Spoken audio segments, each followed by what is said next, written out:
Right here is called bridge stitching. All I did is folded it in half because I wanted it finished on both sides. Okay. You get to decide what stitch you want to use. Okay. And I actually liked using my open toe foot. I prepared my two pieces. I had to make sure that I kept these two together. I just used sticky back wash away stabilizer. So I cut it in a 1-inch strip and I drew my lines. And all I'm gonna do is tear off the paper. So then I can take my two pieces and line these up together perfectly. We're gonna choose one of our decorative stitches.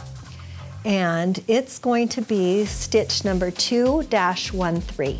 Increase your width, and then on your length, I would also increase it a little bit. Can you see how great it is to have it attached to that stabilizer? That makes it so much easier. Yeah. Now she has bridged those stitches together, and all I need to do now is to remove the stabilizer by just running putting it under water. Well, Jackie, that was so fun.